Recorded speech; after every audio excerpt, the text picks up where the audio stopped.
Donc, ici Maude Villeneuve, me revoici pour la deuxième partie de notre tuto dans After Effects sur la double exposition, cette fois-ci avec une image en mouvement, comme on peut le voir ici. Alors, qu'est-ce qu'on a besoin pour faire cet exercice-là? C'est vraiment un élément qui aurait été préalablement filmé sur un green screen, un écran vert. Comme là, vous voyez ce cheval-là, bon, c'est une génération 3D là, qui a été faite, libre de droit, que j'ai pris sur le web, qui va me servir de base. Puis, bien sûr, le green screen, ce que ça fait, c'est que ça permet un détourage vraiment plus facile avec les fonctions qu'on a dans After Effects. Au Cégep, on a accès à ça, donc on en a au studio photo, puis sinon, on en a un qu'on peut emprunter, ou sinon, sur n'importe quel fond vert, vous avez quand même la possibilité de vous filmer. On en a là, au département certains murs verts, et puis ça serait possible à ce moment-là de vous filmer, faire des tests avec ça. Alors ici, j'ai un fond vidéo, comme on peut voir, un beau petit paysage bucolique, on se croirait en Suisse, donc un effet qui me servira finalement de texture. On va sans plus tarder amener nos deux éléments dans mon panneau montage dans After Effects. Je me suis fait une composition pour faire mon travail et ensuite de ça, je vais, comme je l'ai fait précédemment avec mes deux éléments statiques, dans le fond, glisser tout ça dans mon panneau de montage ici dans ma fenêtre. Donc ici, j'ai mon cheval qui n'est pas détouré, c'est ce qu'on va faire. Là, c'est sûr que, tu sais, c'est toujours une question, là, il était pas très gros, mais je peux l'agrandir, puis ça va servir de masque, là, il n'y a pas besoin d'être parfaitement défini non plus ici, selon l'effet que je souhaitais faire. Donc, pour faire le détourage, il y a plusieurs manières, là, dans After Effects, vous pourrez faire des recherches, c'est sûr qu'on n'a pas eu la chance de couvrir ça beaucoup en détail cette session-ci, mais une des fonctions qui fonctionne, très bien, pour ne pas se répéter, c'est dans masquage ici, le Keylight. Donc ça, c'est vraiment un engin qui est intégré dans After Effects qui permet de faire finalement du keying, qui permet d'aller identifier la couleur de fond et puis ensuite de ça, comme on peut voir, effectuer directement mon détourage via la pipette. Là, j'ai vraiment juste utilisé la pipette puis regardez que c'est quand même très acceptable là, comme détourage que j'ai fait. Ensuite de ça, c'est sûr avec les autres propriétés bon, qu'on peut finalement adapter nos différents éléments. Là, moi, je veux pas tant faire ça parce que je voulais garder son ombrage aussi comme trace. Mais après, avec bon les différentes propriétés de screen, etc., on a beaucoup de fonctions possibles pour améliorer notre détourage. Là. On pourra en reparler éventuellement dans un prochain tutoriel. Donc, ici... Qu'est-ce que je veux faire ensuite de ça? C'est mon même masque, comme je l'ai fait dans ma tuto précédente.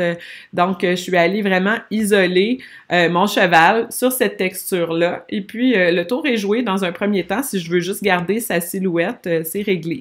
Comme on a vu précédemment, je pourrais, oui, encore une fois, dédoubler mon cheval, là, commande D, refaire un masque, là, je l'affiche, faire un masque pour aller encore une fois, si je le souhaitais, là, chercher certaines de ses propriétés, là, de ses traits. Et puis, comme on l'a vu aussi, là, juste avec un petit effet de flou puis de transparence éventuellement, ça peut me permettre quand même d'aller chercher sa trace. Là, je le souhaitais pas vraiment, c'était pas tant ça mon concept là, que j'avais élaboré. Donc, je supprime cet élément-là, je n'en aurai pas besoin. Ce que je me suis permis de faire, par contre, c'était de dédoubler mon fond, donc commande D ici, de l'utiliser comme arrière-plan. Et puis, j'avais même fait une rotation, là, dans le fond. Il avait fait un tour sur lui-même, là, dans cet élément-là.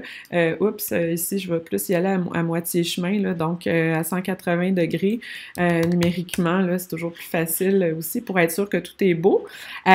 Et puis, après ça, cet élément-là d'arrière-plan, j'étais venue l'assombrir légèrement, donc en faisant une correction colorimétrique, ça peut être les niveaux, si vous voulez changer la teinte ou autre, là ensuite, c'est vraiment de s'amuser avec ça, mais tout simplement aller, là je suis sur mon bon élément, non, là je suis sur mon cheval, donc je vais juste revenir en arrière, là, commande Z, des choses qui arrivent, je vais refaire mes niveaux sur cet élément-là pour assombrir un peu, faire en sorte que mon cheval se distingue peut-être un peu plus. Bon, déjà, ça commence à être plus chouette là, comme effet.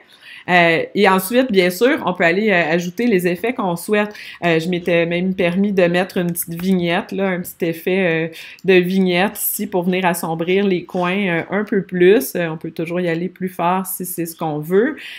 Ou même un peu de grain que j'ai mis dans le fond pour chapeauter l'ensemble de cette animation-là avec un calque d'effet. Donc, quand on fait un calque d'effet, si on se souvient bien, l'effet qu'on va générer sur ce calque va s'appliquer à tout ce qui va être en dessous.